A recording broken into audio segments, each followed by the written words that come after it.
magpapalit na tayo ng cortina hanggat maaga para pakunti-kunti.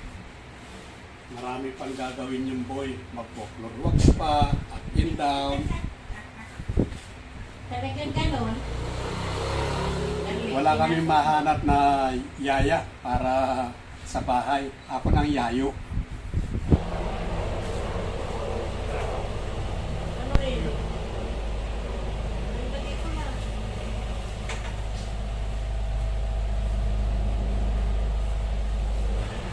Ang cortina para sa Pasko't Bagong Taon ay bagong palit, bagong palit.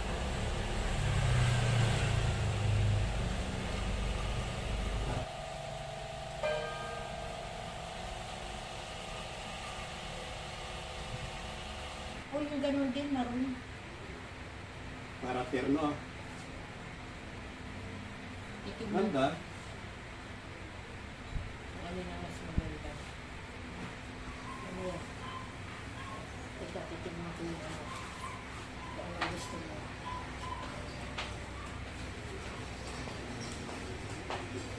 Ayan o. Pink na pink.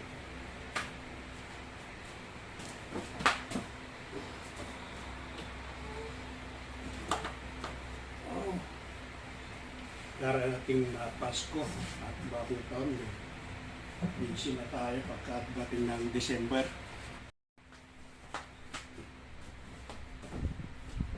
Ante.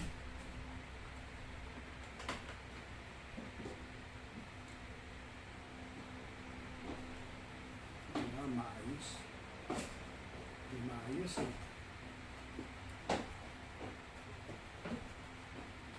Anong gusto mo, Maxim? Teka, nilagay mo na kagad eh. Ano? Anong gusto mo? Ito o yan? Alin ilalagay? Oh. O yun na lang. Para terno. Oh.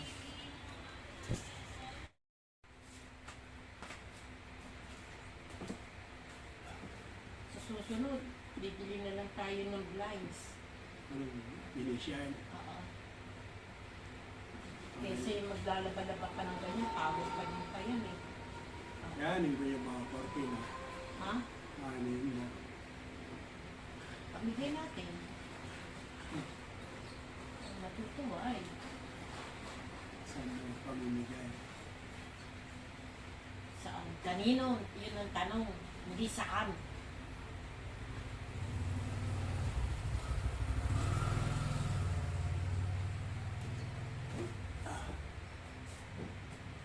Kondo, para daw ang mga ano natin, ang mga mamamayan niya daw ng taga Maynila, meron daw ng matitirahan.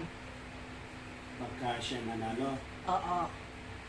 Good Hindi siya naman. naman talaga mananalo. Maraming may gusto sa kanya. San Lazaro, ano pa ba yung sinabi niya? Santa Mesa daw, yung mga ano, para meron daw matitirahan, magbumahaman daw, meron daw masisilungan daw ang mga kababayan niya. Masuswerte yung mga nasa squatter. Malimenyo. Dahil mauuna yung mga nasa squatter sa tabing ilog. Oh. Ikaw, bibigyan? Hindi ah. Uunahin yung mga nasa squatter. Hindi ko sinabi na ako! Oh, bahala ka na na. O, ilagay mo yun.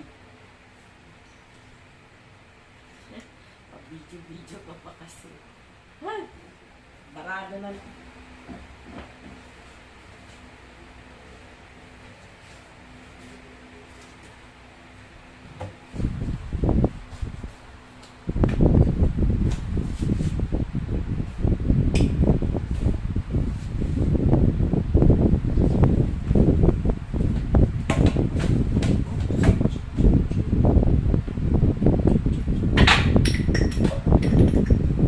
Ayun.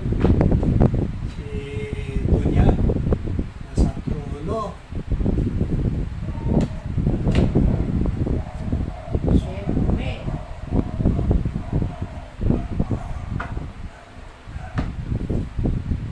Ano ito nakalaylay? Ipulupot mo. Para lumiit. Ibuhol.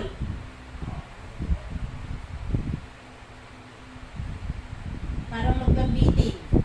Yan. Hindi naman nahalata eh.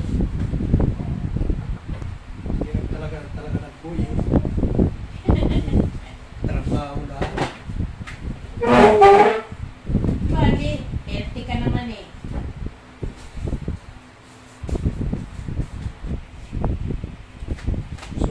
Bitin.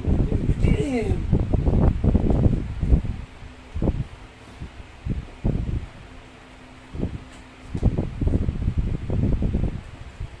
Okay.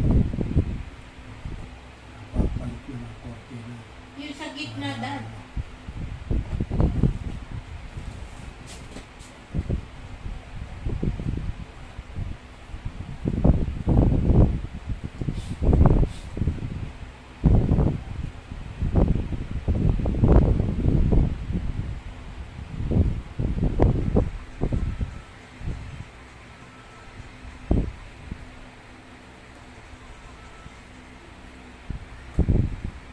Pasko na.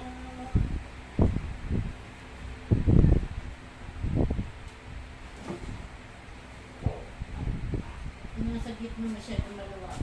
Ayan.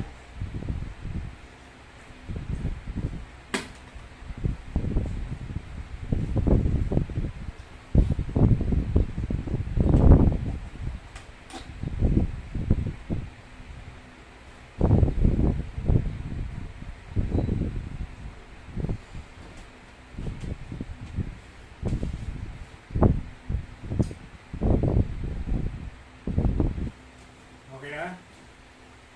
Okay. Ang ganda ng tignan, oh. Pink na pink. Ang ating kortina. Palit na tayo ng kortina. Hanggat maaga para pakunti-kunti. Marami pang gagawin yung boy. Mag-folklore wax pa, up and down. Talagang ganon. Wala kami mahanap na yaya para sa bahay. Ako nang yayo.